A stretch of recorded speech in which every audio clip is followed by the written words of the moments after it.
Здравейте, скъпи кулинари! Добре дошли в нашия канал. Аз съм Тодор. Днес ще приготвя наложен тутманик.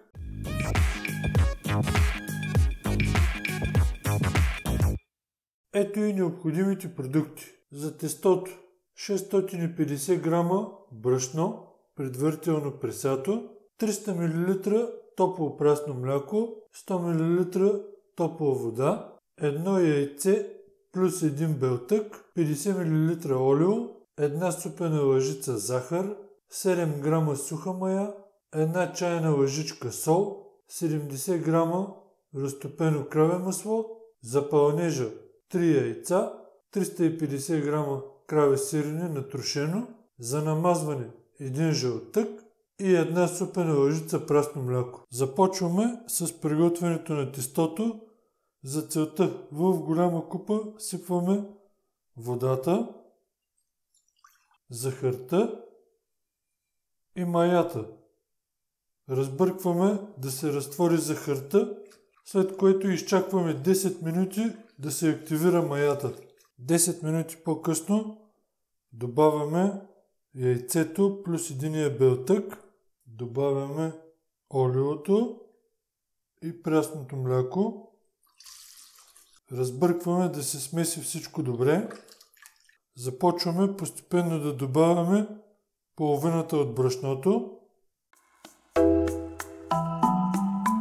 Време е да добавим солта и продължаваме да добавяме останалото брашно, докато се получи гладко, меко, еластично тесто.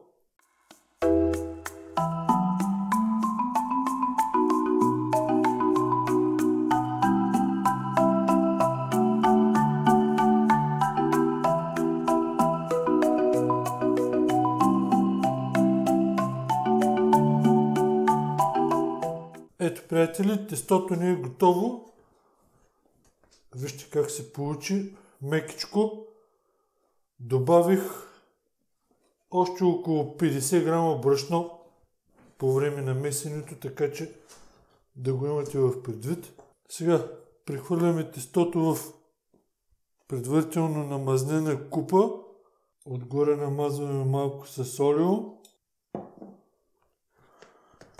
Слагаме капака на купата и оставяме тестото да втасва на топличко за 1 час. Докато чакаме да втаса тестото, ще подготвим пълнежа.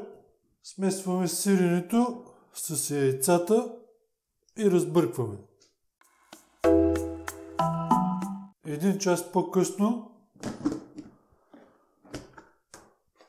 тестото ни вече е готово, втасало. Сега примесваме леко,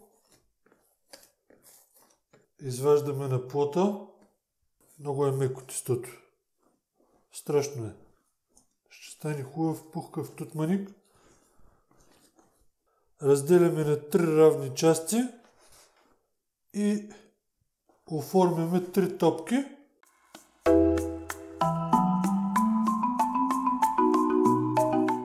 Сега, приятели, взимаме едната топка и я разточваме с диаметър, колкото е тавичката, в която ще печем. Моята е 34 см.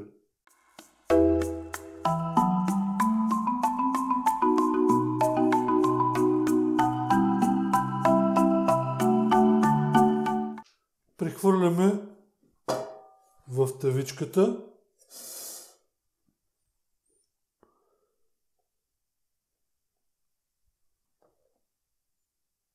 Слагаме половината от сместа с яйцата и с сиренето. Вижте, приятели, домашните яйца какви са жълти. Трябва да направя козунак с домашни яйца, да стане хубав жълтичък. Слагаме и половината от разтопеното масло. И сега разточваме втората топка и я слагаме отгоре.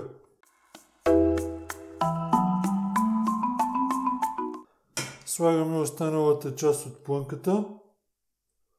Добавяме останалата част от маслото. Най-отгоре поставяме третата топка, разточваме.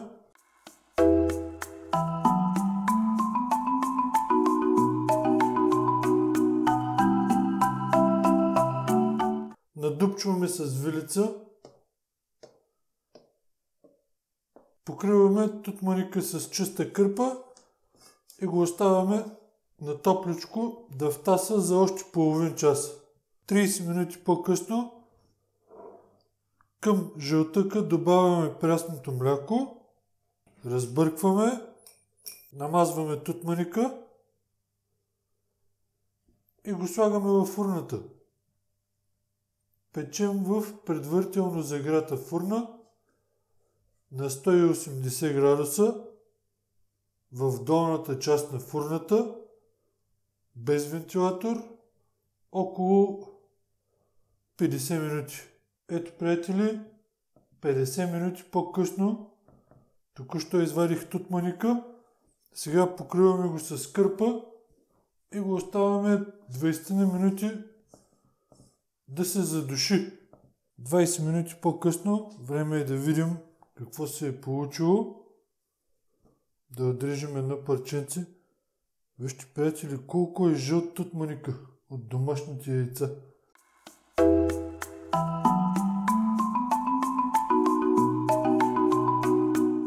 Вижте за какво става въпрос. Сочен, яйца, сирени. Това, приятели, е моето предложение за днес. Ако ви харесват нашите рецепти, може да ни подкрепите с палец нагоре. Пожелавам ви хубав и успешен ден.